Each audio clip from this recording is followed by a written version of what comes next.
everybody. It's Saturday again, so we're here with another Brad's Bad show about games. I can't believe I actually did it 2 times in a row. But, like I said, I want to try to keep doing this every week. I don't really have too much speculation as far as, like last week I talked about Smash Bros. Hopes and stuff. And, this week is going to be a little bit more of a review kind of thing, at least for the first half. But let's jump right into it. And the first topic, as you can tell, is going to sort of piggyback off of last week's last topic, which was the Ninjala beta test that went on a few days ago. Now, I said in the last episode I did not really want to be too negative on this show, so I'm not going to, tear the beta test apart because it had problems. But I do want to talk about like stuff that I thought that I liked and stuff I didn't like. But overall, I still think that the visuals of the game are really good. I did manage to get in one round of play in the beta before the servers crashed and no one was able to get in for the vast majority of the time. It really didn't give me enough time to get a full grasp on the controls and everything. But the battle play or the gameplay itself it's all right.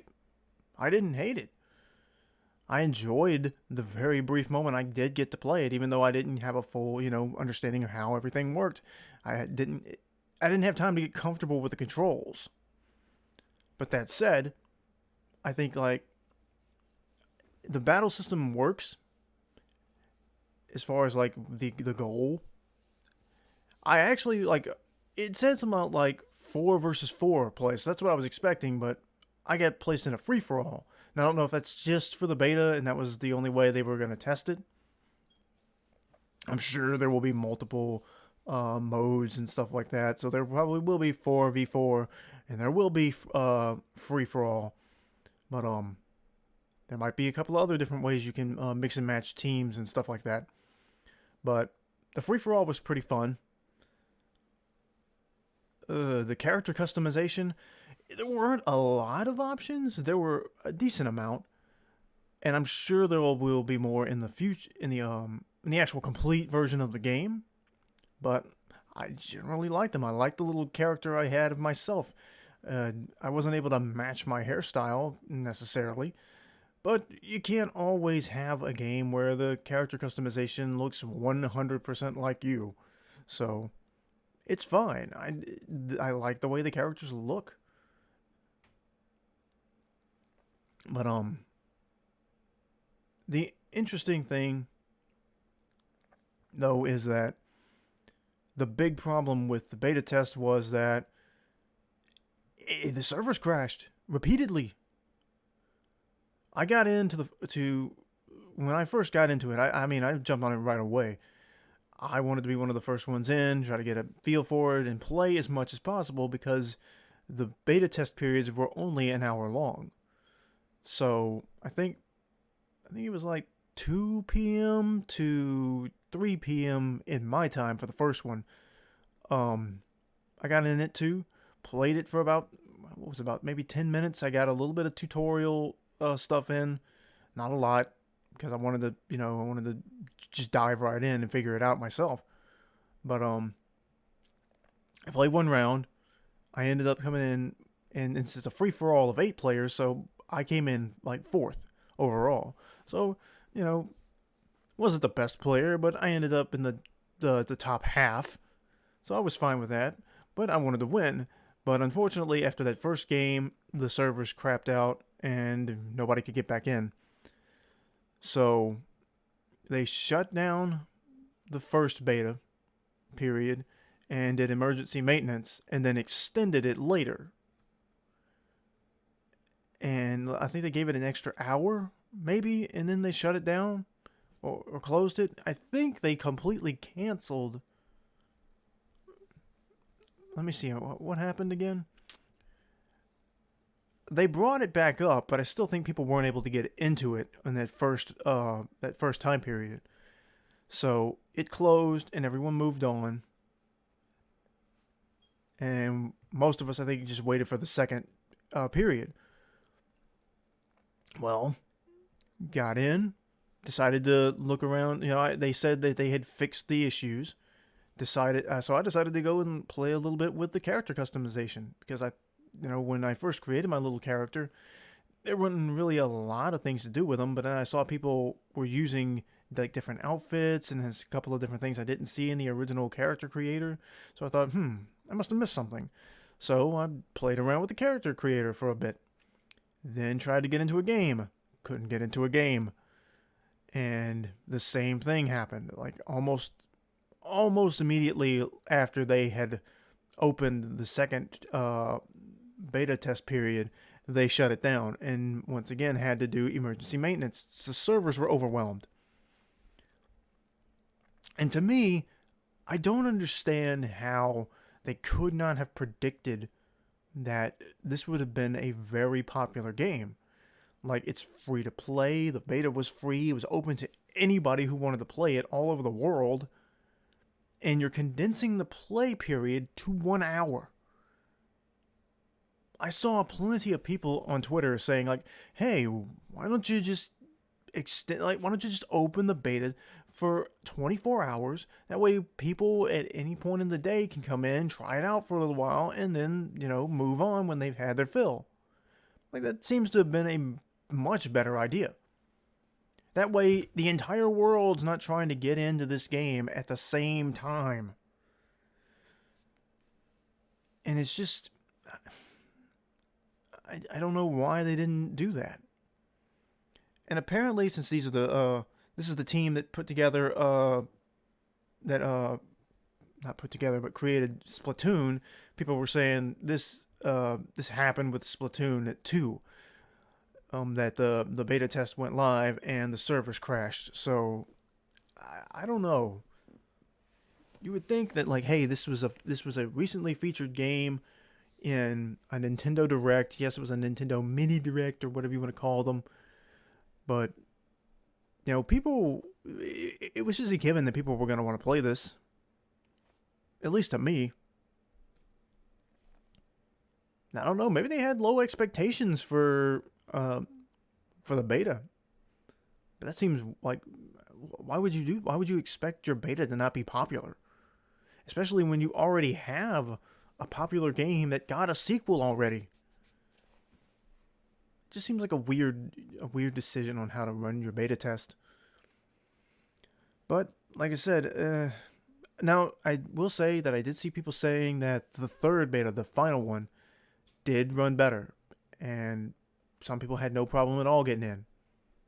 I don't know if that was just specifically a few places or a few people, or if they actually did fix the server problems by the third, because the second test was like 11 o'clock at night in my area, and so it was really late. I had hope that it would have been fixed at that point, and when it wasn't, I kind of just gave up and I went to bed. The next beta, the final one, would have been like earlier in the morning, and I was just like, I'm not even gonna bother with it. So I hate that I did miss out on a potentially, a fixed run of the beta, but I did get my one round I played and the character customization recorded. That's up on YouTube. The round is, the character customization isn't. I was thinking about doing like a proper video upload and do a quick review for it and include footage from both the character customization and the little bit of gameplay I got. But I may just leave it as it is and just leave it the way I have. So if anybody's curious about that one little moment I got into Ninjala, it's on my YouTube channel, so go check that out. I hope that they can fix all their issues with the game before the launch. The launch is this month. This is May. I think it's towards the end of the month. It was only about a month period in between the beta and the launch.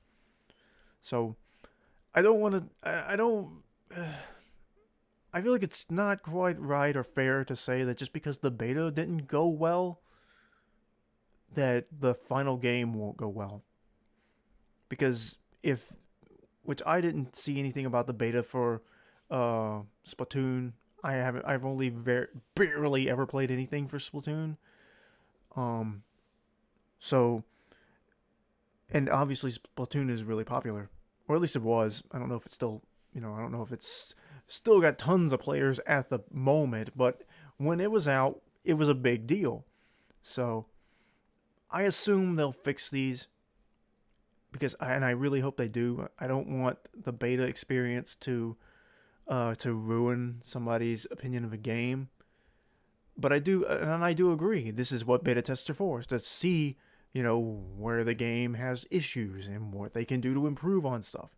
At the same time, I think they should have anticipated, a lot of people wanting to play, and the decision to condense everyone into 1 hour intervals was just a bad idea. But like I said, that's all behind us now. There's nothing we can do about that. That period is over. They can take their feedback. Hopefully, they can fix the server issues so that when the full game is released, nobody gets kicked out. I do hope to see more customization.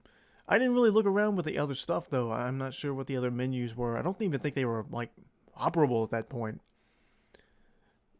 I mean, I kind of just skimmed over the character customization. I don't remember a lot about it, but I think the characters, even in their default appearances, they're fine. Even if you weren't able to customize them, there's nothing wrong with the character designs. Like I said, you can see the hint of Splatoon sort of cutesy little anime people kind of appeal to the art. It's good. It works for this. It's an over the top game. It's bubblegum ninjas. I don't know what people might expect, as far as visuals go, as to what a game like this would look like. But I hope the game can get fixed. Like I said, people were saying that they had managed to get the server issues worked out by the time of the last beta period. I hope that's true.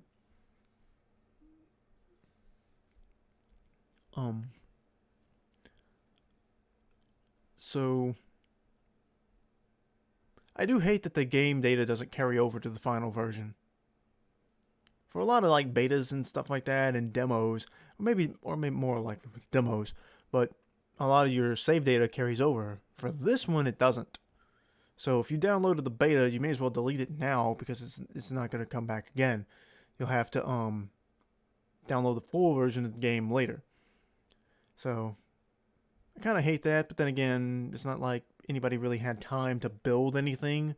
It's not like you had the time to build up your character and to earn stuff, unlock stuff with just 1 hour intervals, with 2 of those hours pretty much being worthless. So it's not a big deal. But anyway, hope the game is fixed. Should be fun either way. I look forward to playing this online. I will say it played smoother online, at least to me, for that brief moment, than when Super Smash Bros. Ultimate was plays. I tried to play Smash Ultimate online the other day, and it was miserable. So they need to fix both of those games. Let us play our games. Alright, moving on now. I want to talk about another event that went on within the last week that I want to review, and that is the Travis Scott Astronomical Fortnite concert that took place last weekend. Now, I said before, I'm not really like a Travis Scott fan or anything like that, but as somebody who had recently got into Fortnite and the idea of this event sounded interesting.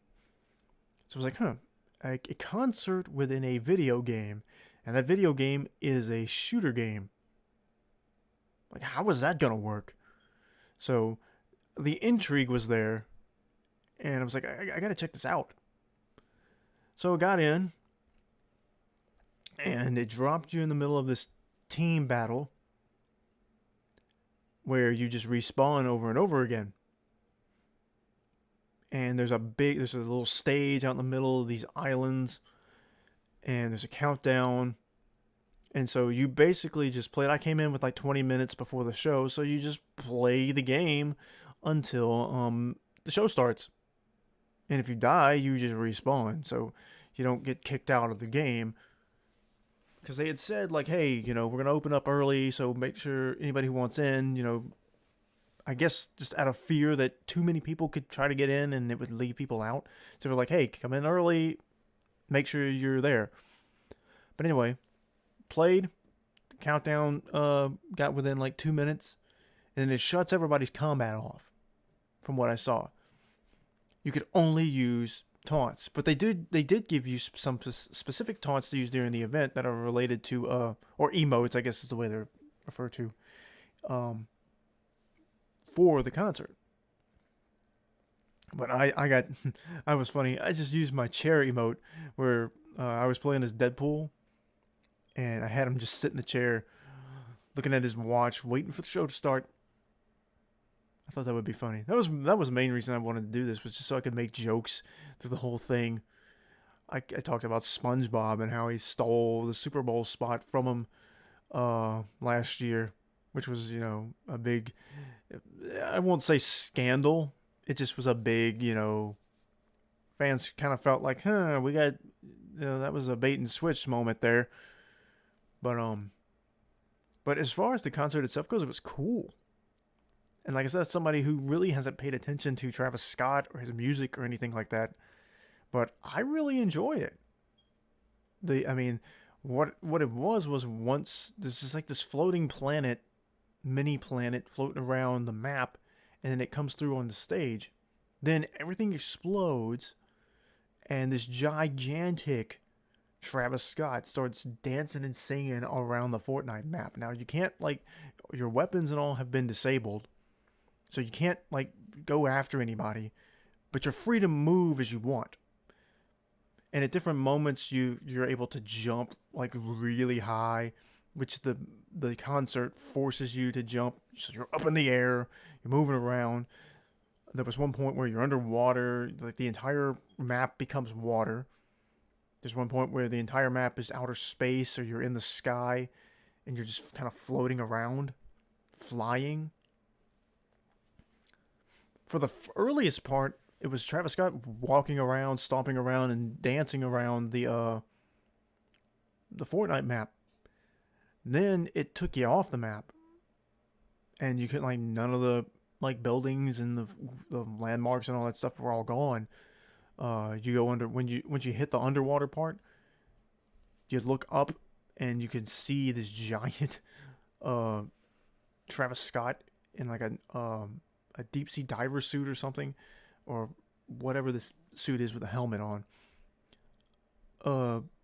dropping down in the deeper into the ocean. Then he's flying around the sky on his little personal planet. And then there's the last part is you're looking into a void of light where your character looks like he's flying directly into it. Then the screen goes completely white, and when it fades back from the white, you're dropped right back into the game in just a random spot. And the game picks up, and you're just back playing Fortnite again. It was kind of cool the way they did that. I mean, like I said, the music wise, I really enjoyed it. I was surprised. I mean, I'm more of the hard rock guy, more towards some heavy metal dude, but I'll listen to anything if I can get into it. And I enjoyed it.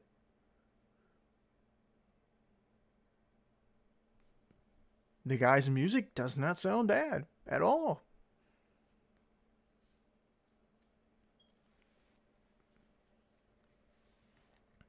So it was a really cool thing, and it got me thinking. Like I hope they'll do more events like this.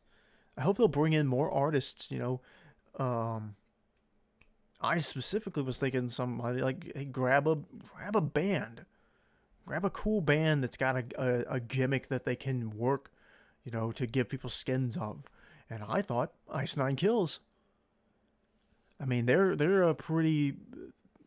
They have like this theater metal thing, where a lot of their recent albums have been based on horror movies, and you could definitely get people to buy skins of classic horror villains based on the songs that they base their songs on. They have songs based on like um, Friday the 13th, on Nightmare on Elm Street, Halloween, It. So there's all kinds of ideas you could do with a band like that are clever. And even if you didn't want to go with the big Hollywood angle, you could just any like semi-popular band that people would remember the name of. You can do that. Put their skins in if they have like an over-the-top look of some sort, maybe. I don't know, but you could get people in there for that. You know what? I would say this. I would even listen to if they managed to get like say Garth Brooks to do a Fortnite concert. I would want to see it. Which fun fact, like when I was really really little, like when I was like 3 or 4 years old, I was way into Garth Brooks. Don't ask. I'm from Mississippi, people. What are you gonna expect? But to be fair, as far as country music is now, I definitely prefer stuff like the old Garth Brooks songs to some of the stuff that comes out now or in the last like 10 years. So, but anyway, uh, my viewer thing disappeared. I hate when that happens. It comes back randomly. Sometimes it comes back, sometimes it doesn't. Uh, so that was a cool little event. I can't remember how many people they said had watched, but I do know that they were like, "Oh, this was really popular, really successful."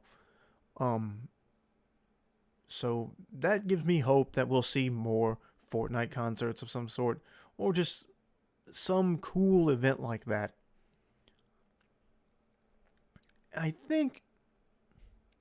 I think they've like I said, I've only really paid attention to Fortnite within the last 3 months. So I don't really know their entire history of stuff like this. I know they've done some events and stuff like that, but I don't know if they've done anything like on this scale. Because I think they said this was unprecedented. Because he premiered a new song in the show.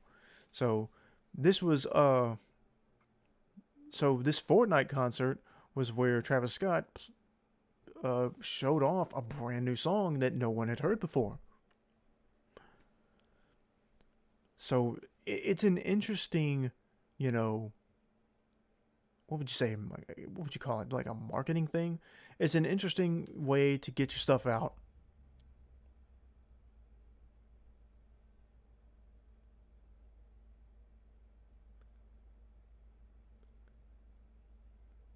McGriddles responded. I got a chat message and I'm confused. I'm confused 99% of the time anyway, so. But anyway, uh, I appreciate the comment even though I don't understand it because I'm a moron. But anyway, I do think that the Travis Scott event was cool. Would like to see more of it. I put the entire thing on my YouTube channel too. So after you watch my Ninjala beta test, go check out my Travis Scott video. It starts off as a fake out for one of my usual 5 minutes of Fortnite videos, and then I cancel it out. There's like a few minutes of me playing around before the show starts, um, and then it cuts to the entire show. So it's like a 12, no, it's not 12. It's like 14-minute whole video because the concert itself lasts 10 minutes. So go check that out. Like and subscribe to my channels. And I'm trying to keep these topics like 15 minutes specifically, but I'm running out of run out of stuff to talk about. I don't want to give too much content. I don't want to cut my times off early. I got 5 more minutes to talk about this. So, what else can I say about the Travis Scott thing? Oh, here's a critique on the skin stuff. You could have bought his skins and some more stuff from the shop, but they only leave those up for about a week, and then you can't get them anymore. I hate I missed it out. I hate I missed out on. I know I talked about this last week. The Deadpool skins for the X Force, for Psylocke, Domino, and Cable, and it just seems like which I get why they do it. It just, I hate that there's no other way to get these. You have a specific amount of time that you have to get these, and they're not really cheap either. So if you want these cool, unique things, you have to buy them right away. I think people said Batman is a skin in the game. Like, I would have liked to have a Batman skin, but that was before I started playing the game. So, not really anything I can do. I can't go back in time and play the game earlier. So, what are you gonna do? But anyway, this was a cool event. I hope they'll do more. And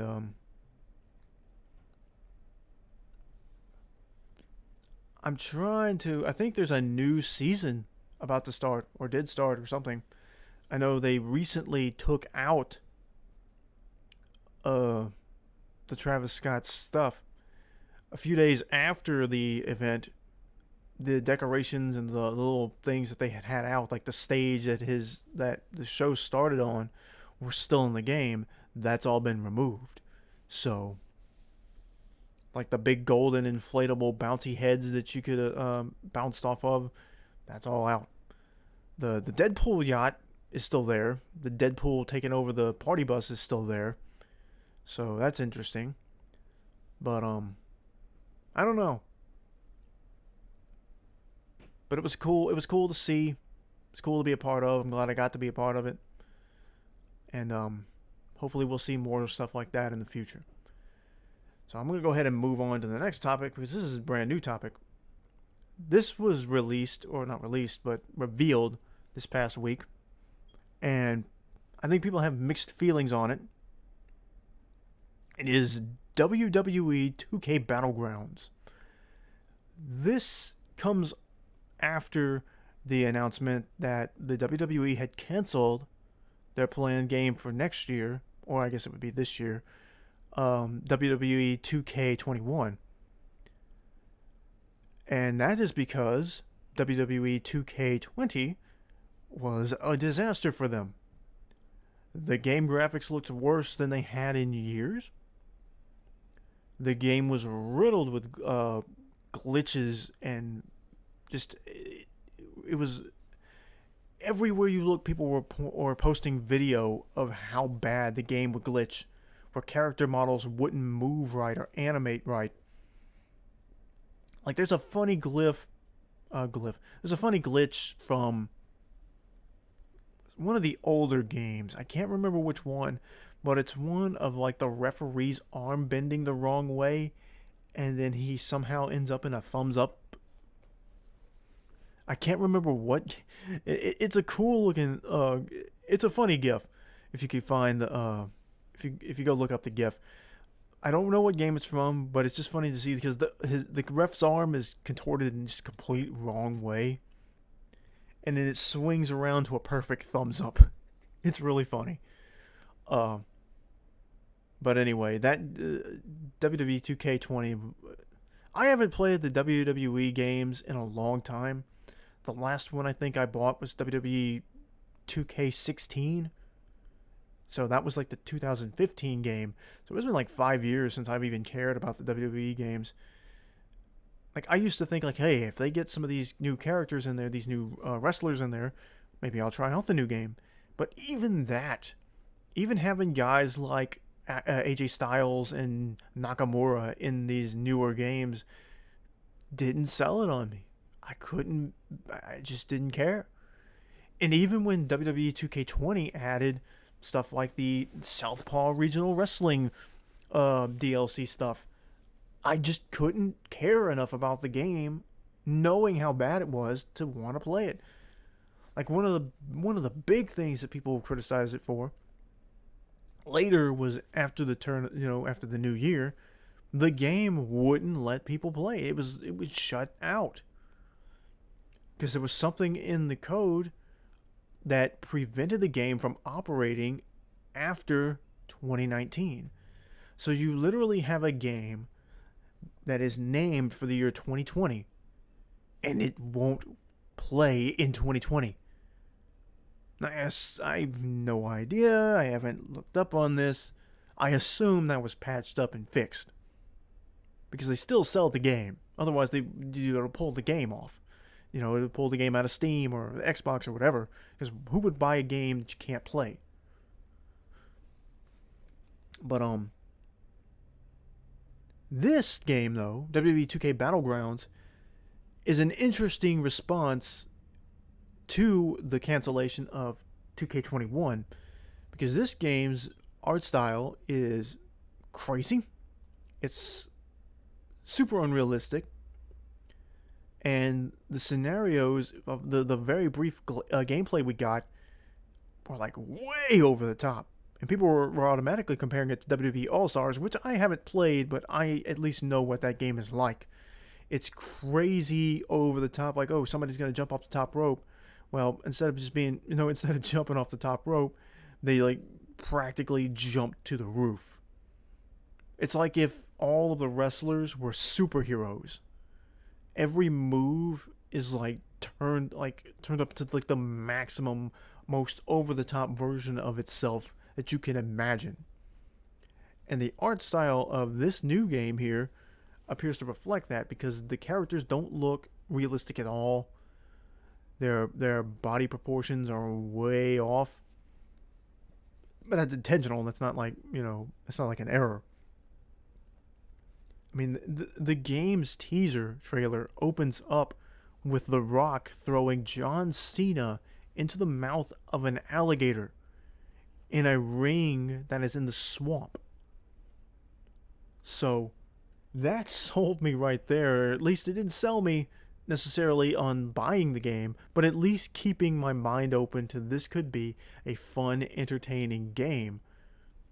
Because people have complained for the last several years that the WWE games are stale.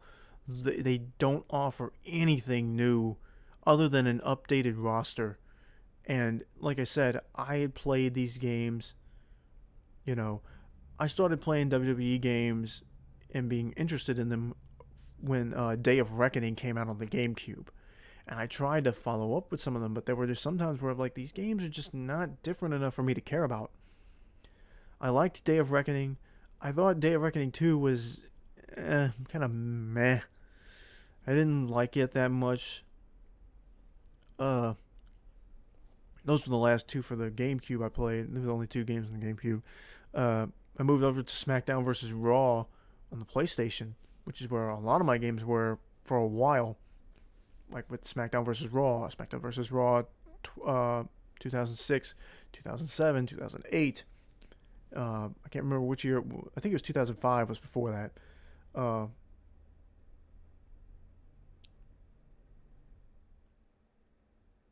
I didn't buy 2007, that's right. There were a few I didn't buy. I think I bought the original SmackDown vs. Raw, SmackDown vs. Raw 2005, I think. SmackDown vs. Raw 2006, which is the one where I believe that's the one where they introduced the ECW brand, or the WWECW brand. And then the last one they put on the last one I bought for PlayStation, I think, was 2008. I think that was the one they had. Oh no, that was wrong.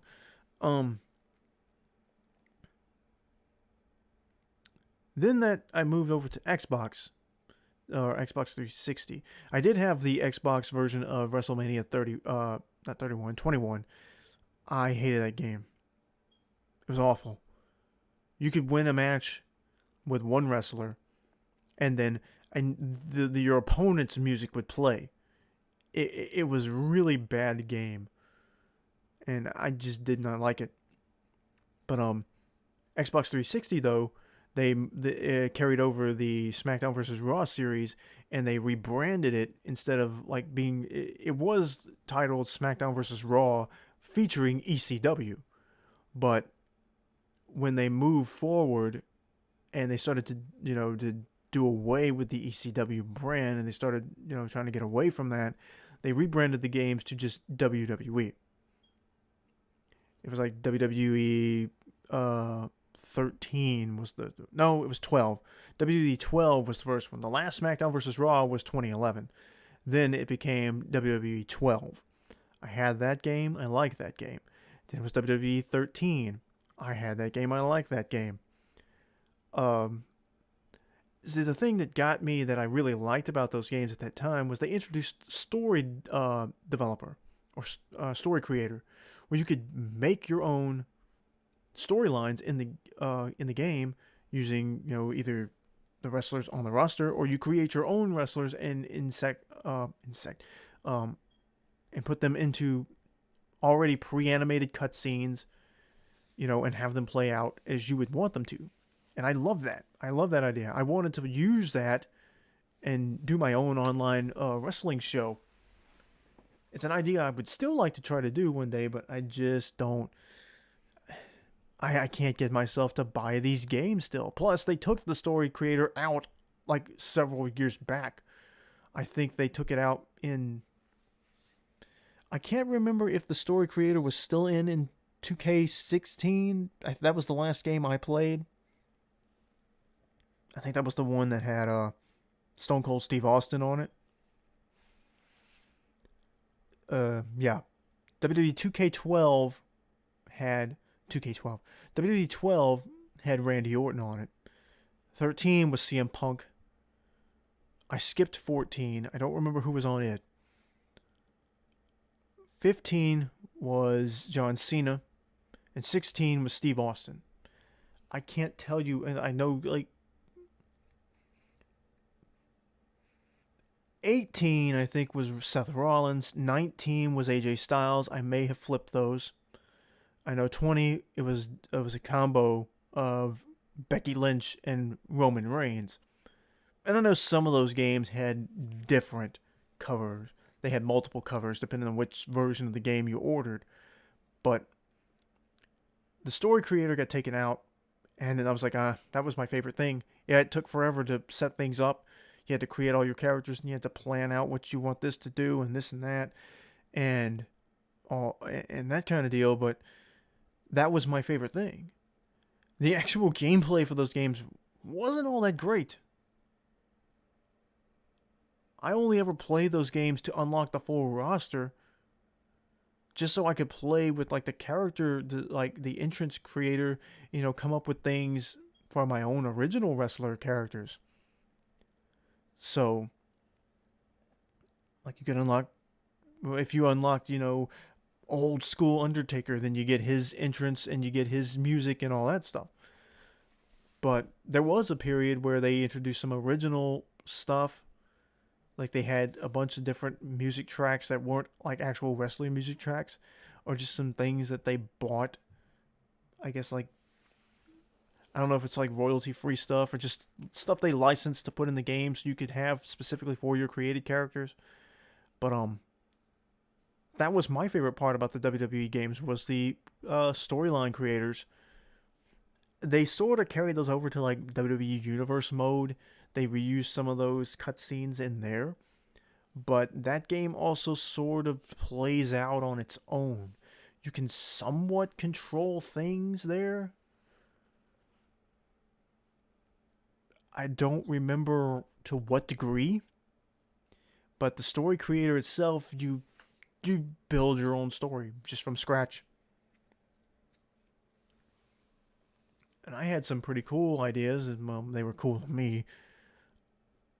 And it's a shame that they cut that, because I always thought that was a popular feature.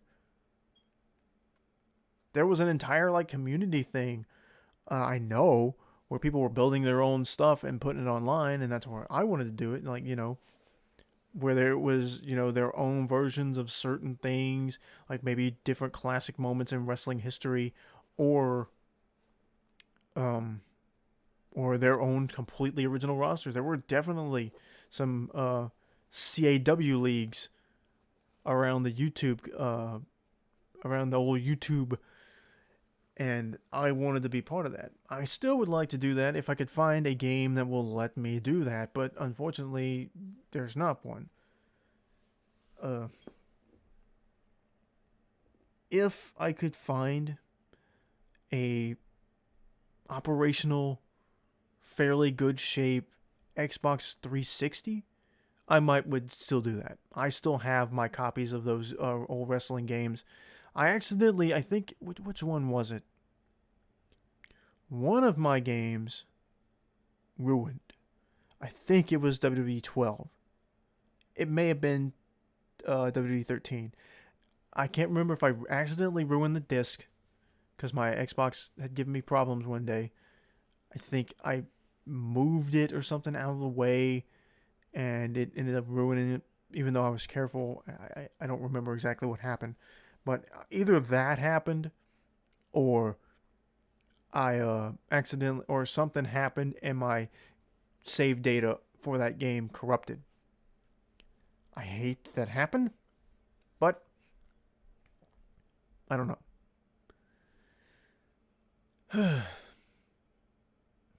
I would like to do my own stuff. I've got so many different character ideas and wrestling gimmick ideas and storylines. It would be cool to do that. I tried to run like an emulator for WWE 13 on my computer to try to since I already had WWE 13 on my Xbox 360. I said, well, let me see if I can get this Wii version emulated through Dolphin or something like that, and see if I can at least let me see what it looks like. And I just didn't like the way it looked. It didn't look that great. And plus, I think 2K16 may have actually been the game that had the final. That one may have been the one that had the last of the. No, not 16. 15, I think, was the one that was the last to have the character designer in it. Now, I might be wrong about that, but I know they kept it for a few years. I think 12 was the year they introduced it. Or no. I think SmackDown versus Raw 2011 actually introduced it. I'll have to go back and check all that. But this game here, it's over the top. It looks like it could be really fun to play, which is not something you typically hear people say about the WWE games. People like wrestling and all that stuff, is one thing, but an over the top wrestling game could be fun. Like I said, the teaser trailer opens up with The Rock versus John Cena, and The Rock throwing Cena to an alligator. There's also footage of Becky Lynch wrestling. I can't remember who it was she was wrestling. Now, I will say that the models for Cena and The Rock look good. I don't know what's going on with the models for Becky Lynch and the other woman in that. Those models don't look that great. Maybe they were unfinished or something. I don't know. It's very hard to judge that. You don't. It's weird when you're taking a character like a realistic character and trying to, for lack of a better term, chibi them. It's not really chibi. They're just exaggerating certain parts of their bodies or their physical characteristics, while still trying to retain some sense of a realistic view, portrayal of them. It can get weird. Looking at this right here, of course, Austin looks fine, The Rock looks fine, John Cena looked fine. I mean, they were exaggerated, weird in the thing, but they don't look like I can accept the way they look. But the Becky Lynch model and whoever else it was, it just looked off to me. It looked like two different. It looked like one person made the male models and somebody else made the female models. They didn't look like they were created, or they just looked like they wouldn't belong together in the same game. Like visually, like this looks like two completely different styles of portrayal of these wrestlers. So I don't know what's going on there. It could just be unfinished footage. We'll see how that goes. This doesn't come out till fall 2020 anyway. That's a long time. So we'll see how this game goes, and hopefully it'll be fun. Because I would like to have another wrestling game to play that's not just a rehash of something that's been around for over 10 years. But moving on to our final topic today, I want to talk a little bit about SpongeBob SquarePants Battle for Bikini Bottom Rehydrated. Now, for the last few weeks, we've been getting every so often a new drop of a trailer of footage of gameplay of this remake of the original Battle for Bikini Bottom. This game looks great. I played the original Battle for Bikini Bottom years ago, and I won't say it's one of the greatest games I've ever played, but it's a SpongeBob game. It's a fun SpongeBob game, and the remake looks great. I mean, just visually, it's just impressive. I don't need a video game to be the greatest video game of all time to want to play it. But this game could be a lot of fun, and I look forward to when it does eventually drop. I think that the release date is June 23rd, maybe. I can't remember what date it was. If you buy the game on Steam, you get the soundtrack. So, you get the soundtrack for free. I think I would rather own the physical copy of this game, but that might, with the current world situation the way it is, I may just opt and buy it digitally. But I'm really excited about this. I can't remember there being a multiplayer in the original version. There may have been. It's been so long, but there's a multiplayer in the new version for sure. Some of the things that were cut from Battle for Bikini Bottom years ago have been added. There was a boss fight. I can't remember which boss it was. I want to say it was Squidward. But there was a Squidward boss fight that was cut from the last game. And they went back and added it to the new game. Should be fun. I am curious about one thing though. I don't believe Clancy Brown voiced Mr. Krabs in this game. I wonder if they managed to get him on board for this. I remember Mr. Krabs sounding different in this game. Everybody else I remember sounding exactly how they should. But I don't know if maybe Clancy Brown just was not available to do the game. But I would like to know maybe, like, from what I've seen so far, they've just, all the audio from the original game has just been carried over. It's strictly updating the visuals and bringing them up to, like, current era visuals. And fixing a few things, tweaking a few things. From what I've seen, it's straight up a remake of the old game with some flair added to it for, modern consoles. So, that's fun. There's not a lot of, I don't know, there are a lot of SpongeBob games out there, but I don't know how many of them are really worth playing. But I do know people were really excited about this. And I think Nintendo sort of intentionally, not Nintendo, Nickelodeon, intentionally thought it would be a good time. Because, I don't know. It seems like a weird coincidence to me that Nintendo revealed Pokemon Sword and Shield the same day that the remake for Battle for Bikini Bottom was announced. Like, Pokemon was a big deal at that time. It was trending on social media. Everybody was talking about, this looks really cool. And then just a few hours later, you get this simple little animated trailer of SpongeBob putting on that combat helmet that he was wearing on the cover of the original version of this game. He does his little battle cry thing, and then boom, Battle for Bikini Bottom Rehydrated. it was crazy. But there was a lot of hype for there's a lot of hype for this game, I think.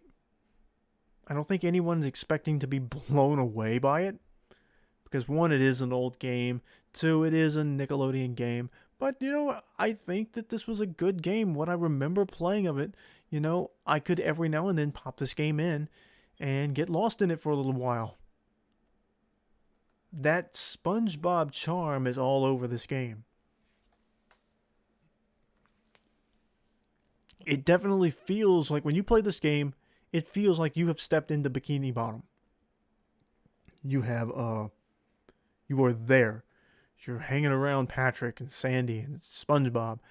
It feels like a playable version of the early portion of the show, because that's when this game came out.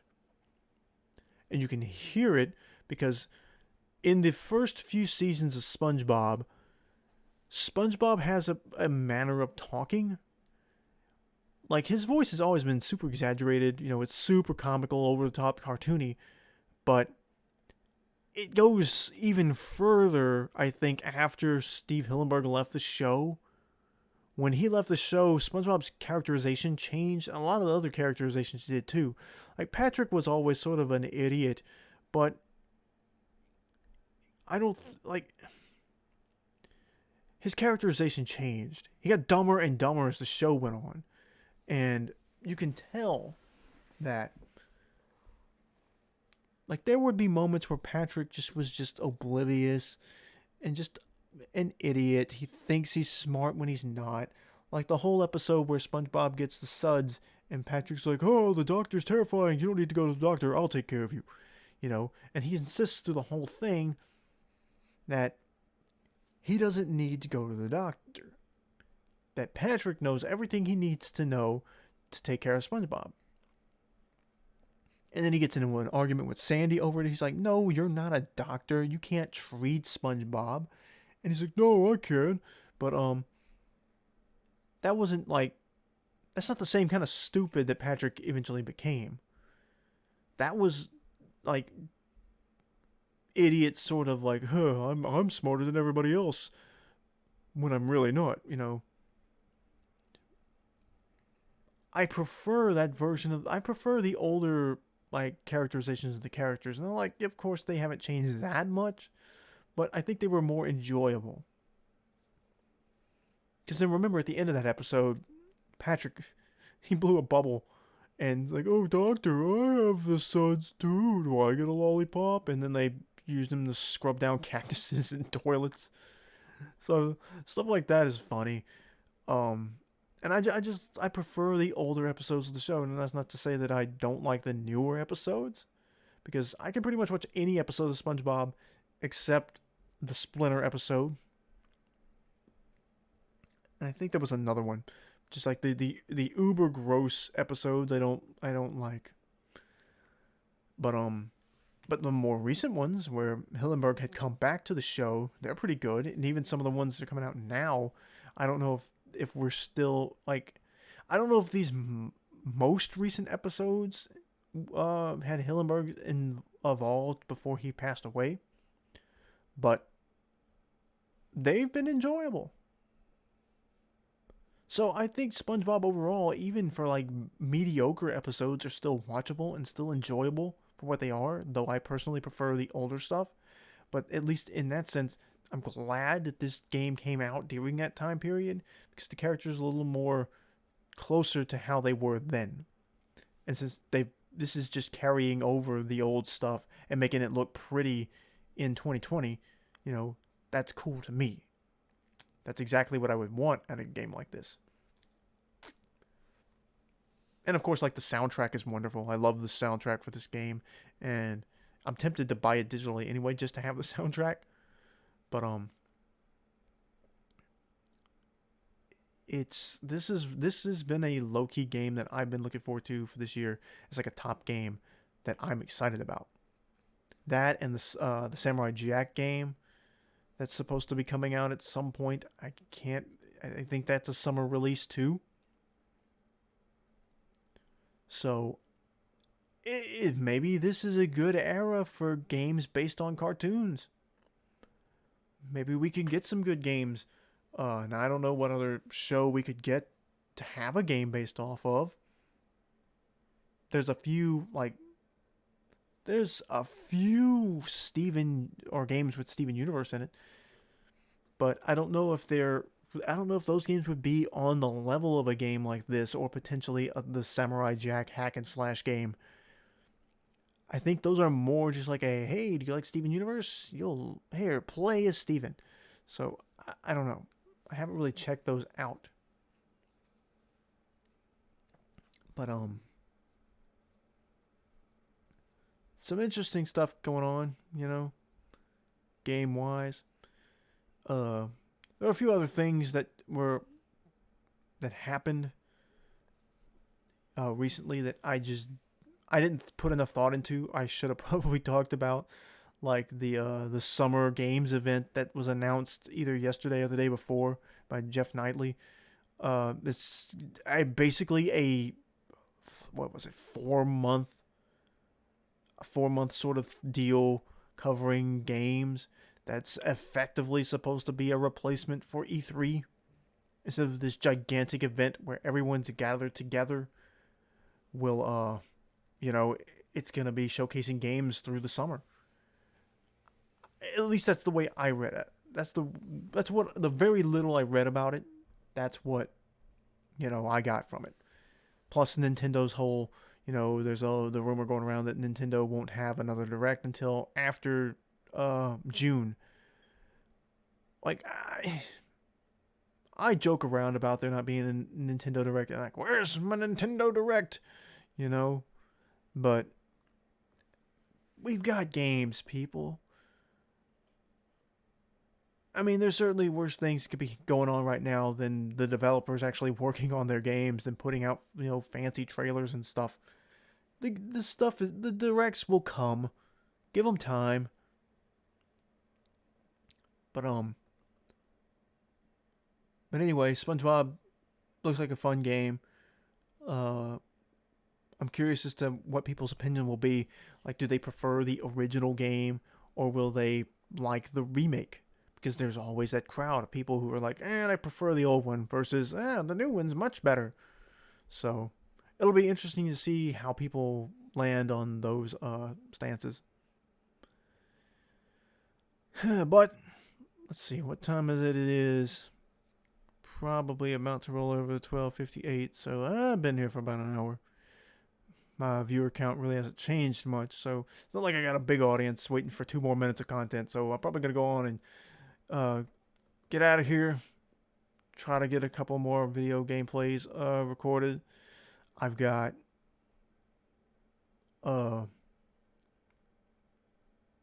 trying to come up with some more ideas for stuff to upload. I've got 30 videos uploaded right now on YouTube that I have not that need to go public at some point.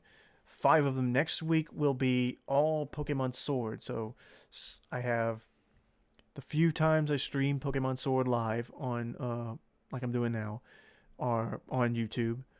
The uploaded parts 5 and 6 of my playthrough of Sword are online that I uploaded. Next week, from Monday through Friday, all 5 days, there will be a new Pokemon Sword playthrough updated, starting with part 7 and ending with part 11. And I'm going to try to get my whole playthrough of Pokemon Sword up. And the best way I know to do that is to try to do it like that, in different intervals of, since I haven't completely finished rendering the videos yet for all of my playthrough, but I do have, but all of next week's are already online. I just got to set them to drop when they need to drop, and that will happen next week. So hopefully anyone who sees this between now and then, you'll check that out when it's online. Check out some of my other videos, like I said, the Ninjala beta test, the Travis Scott Fortnite event. Go check that stuff out. I've got tons of other stuff on YouTube as well. So hopefully you guys will enjoy it. like and subscribe. Follow my Twitch account. Follow my Mixer account for the show. It streams on YouTube as well. And of course, subscribe to YouTube to see all my gameplay videos. And with that, that will do it for this week on the show. Hope you enjoyed it. And do go check out my other stuff. Till next time, later. Do the Mario, swing your arms from side to side. Come on, it's time to go. Do the Mario, take one step. And then again, let's do the Mario all together now. You got it. It's the Mario. Do the Mario, swing your arms from side to side. Come on, it's time to go. Do the Mario, take one step. And then again, let's do the Mario all together now.